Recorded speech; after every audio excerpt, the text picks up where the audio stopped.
সেই ঘোষণা অনুযায়ী আজ 6 ডিসেম্বর যেমন আমাদের কাছে একটা কালা দিন, কারণ সবাই আপনারা অবগত আছেন অযোধ্যায় যে বাবরি মসজিদ 1528 সালে বাবরের মূল সেনাপতি মীর বাকি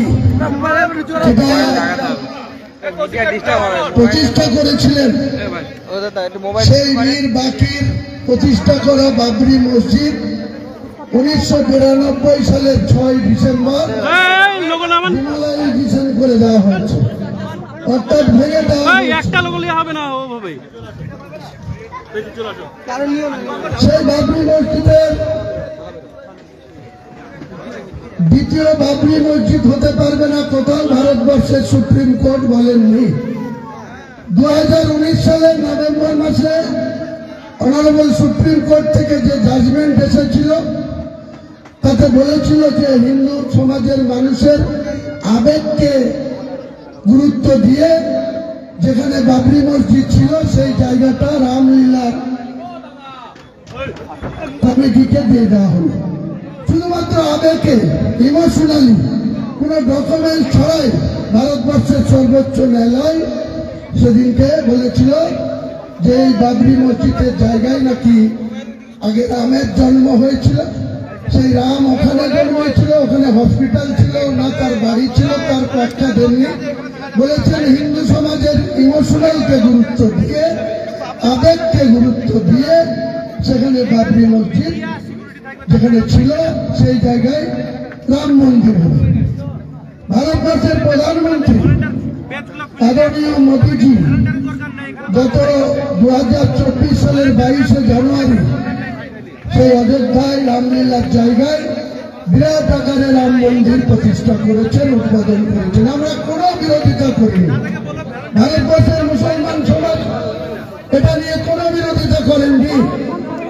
কিন্তু দুঃখ আমাদের লাগে যেদিন এত বড় একটা ইমারত প্রকাশ্য দিবালোকে টিভি নরসিংহ রাও প্রধানমন্ত্রী তার প্রশাসনের সামনে ঘন্টার পর ঘন্টা ধরে সেই ইমারতকে ভেঙে ফেলা হলো, ডিমোলাইজেশন করে দেওয়া হলো। তারপরে জল অনেক দূর গড়িয়েছে, অনেক আইনি লড়াই হয়েছে। লাস্টে 2019 সালের নভেম্বর মাসে যে সুপ্রিম কোর্টের জাজমেন্ট তাতে কোথাও বলা নাই, পর্যন্ত দ্বিতীয় প্যারাগ্রাফে এটা বলা আছে রায়ে যে বাবরি মসজিদ তাকে উত্তরপ্রদেশ সরকারকে 5 একর জায়গা দিতে হবে। উত্তরপ্রদেশ সরকারের যারা দায়িত্ব আছে আপনারা জানেন, যিনি মুখ্যমন্ত্রী আছেন তিনি মুসলিমদের সম্বন্ধে কি আচরণ করেন ভারতবর্ষের লোক সবাই জানে, উত্তরপ্রদেশের মুসলিম ভাইরাও জানেন। তাই তিনারা যে জায়গা দিয়েছেন যেখানে ছিল বাবরি মসজিদ সেখান থেকে 14 কিলোমিটার দূরে, যেখানে মাত্র 15% মুসলমানের বাস, তার মধ্যে 5% মুসলমান একটু শক্তিশালী অর্থনৈতিক দিক থেকে, শিক্ষা দীক্ষার দিক থেকে, 10% মুসলমান সেখানে লেবার শ্রেণী, নির্মাণ কর্মী, তারা সেখানে করতে পারছে না বাবরি মসজিদ। তাই আমার মনে হয়েছিল যে বাংলায় 37% মুসলমান, মুর্শিদাবাদে 72% মুসলমান, বেলগাতে 70% মুসলমান, সেই জায়গাতে আমি একটা বাবরি মসজিদ নির্মাণ করব। অনেক বাধা, সেই বাধার কথা পরে জানতে পারবেন। দিনের পর দিন যখন এই কাজ শুরু চলবে, আমি আজকে আবার আপনাদের কাছে ঘোষণা করছি বাবরি মসজিদ নির্মাণ হবে, কোন শক্তি আটকাতে পারবে না। আটকাতে আসলে আমাদের জীবনের বিনিময়ে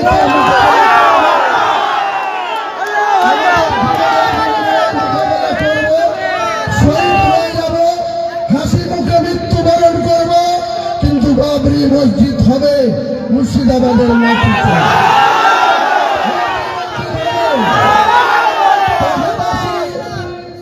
পাশাপাশি একটা ইসলামিক 500 বেডের একটা হসপিটাল হবে। এই যে আমাদের সরকার, স্বাস্থ্য দপ্তরের মন্ত্রী মাননীয় মুখ্যমন্ত্রী, পুলিশ দপ্তরের মন্ত্রী মাননীয় মুখ্যমন্ত্রী, মাইনরিটি দপ্তরের মন্ত্রী মাননীয় মুখ্যমন্ত্রী, আরো অনেক দপ্তর নিয়ে তিনি বসে আছেন।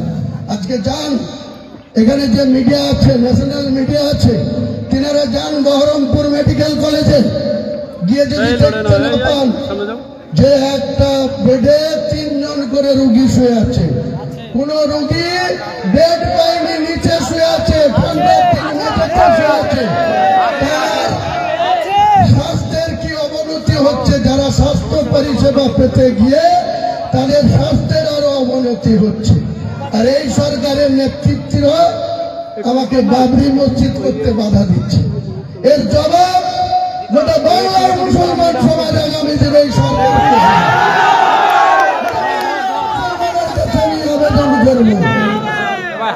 বাংলার মুসলমান সমাজ, এখানে বাংলাতে 7,66,00,000 ভোটারের মধ্যে 2,82,533 জন মুসলমান ভোট আছে।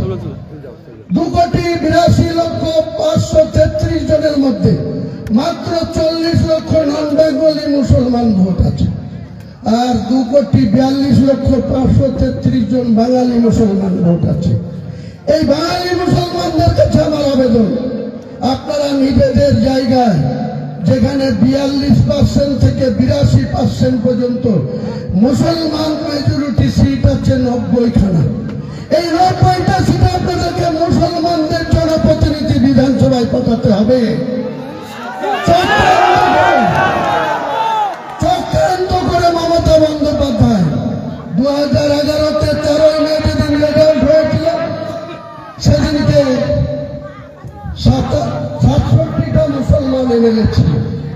উনার 5 বছর ক্ষমতা পূর্ণ হওয়ার পর 2016-তে সেটা নেমে আসলো 57-তে। 2021-এ সেটা চক্রান্ত করে নামিয়ে এলেন মাত্র 44 জন।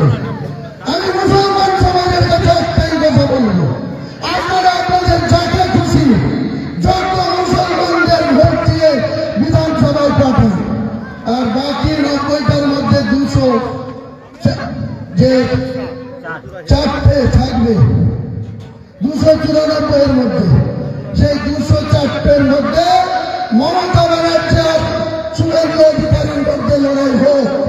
তারা কে সরকার আসবে হিন্দু সমাজ সিদ্ধান্ত নেই। থাকবো বিধানসভা ইঞ্চিতে ইঞ্চিতে।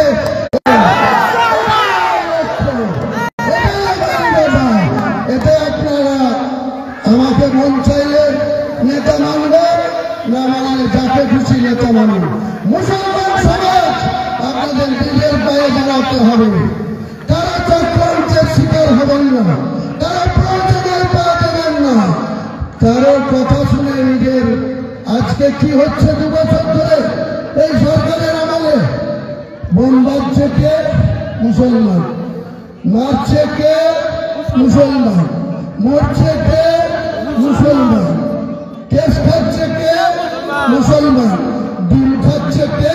মমতা বন্দ্যোপাধ্যায়ের পুলিশের কারণে বাবুরা।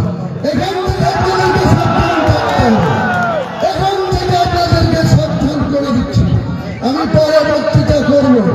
আজকের অনুষ্ঠান ঠিক 12টার সময় কোরআন খতম হবে। পবিত্র কোরআনে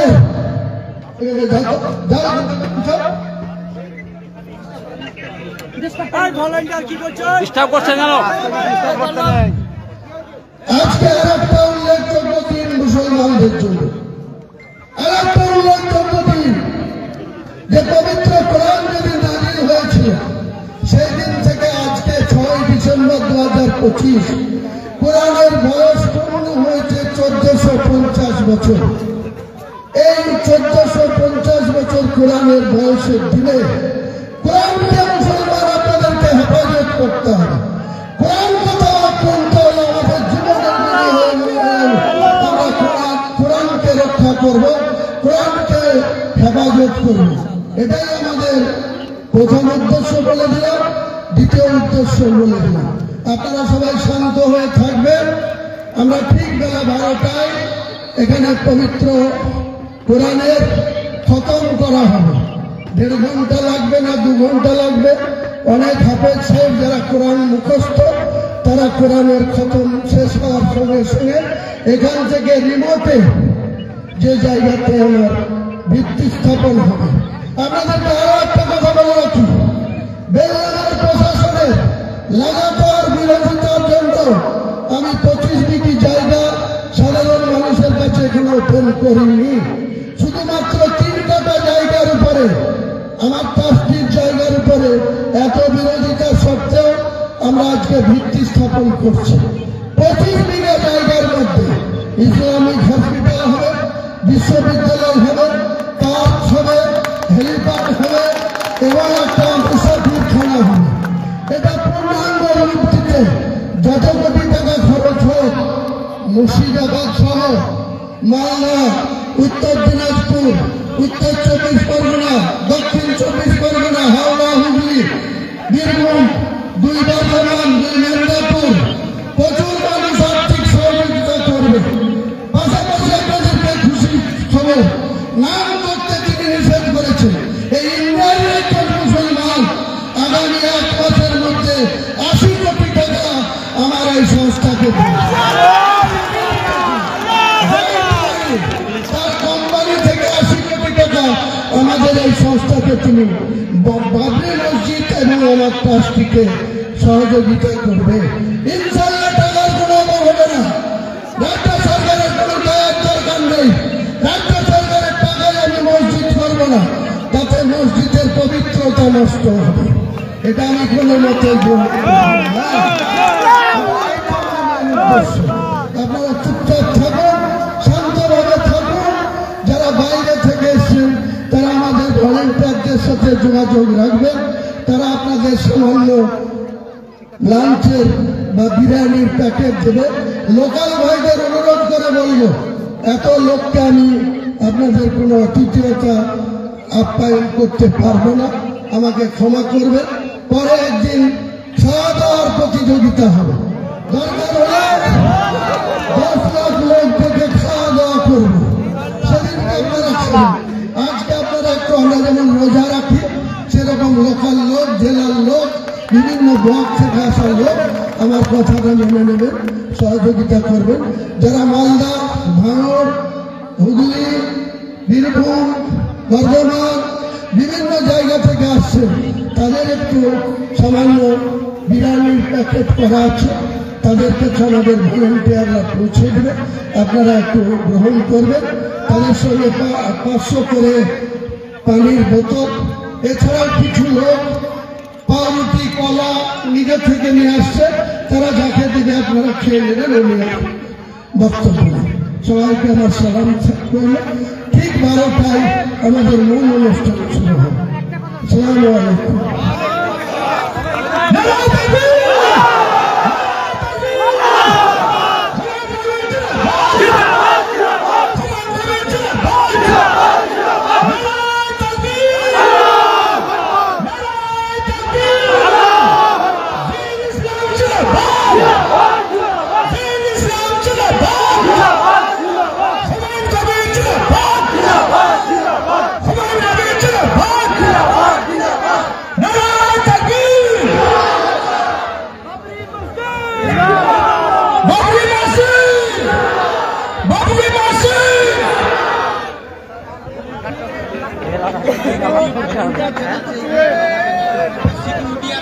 যারা ভলান্টিয়ার আছেন এই জায়গাটা তাদের থাকার জায়গা না, এখানে সিকিউরিটি আর মিডিয়ারা থাকবেন।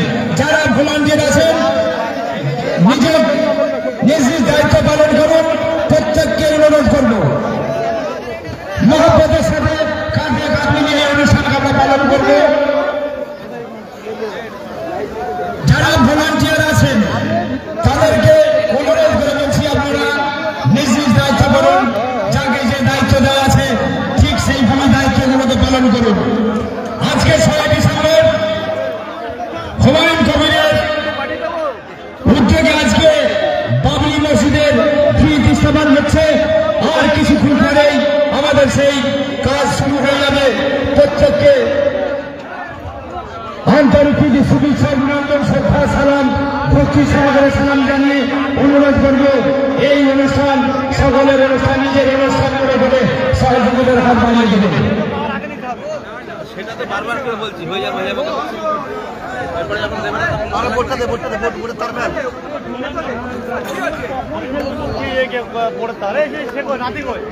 যারা অনেক ওলামারা দূর দূরান্ত থেকে এসছেন তেনারা এসে বসে যান।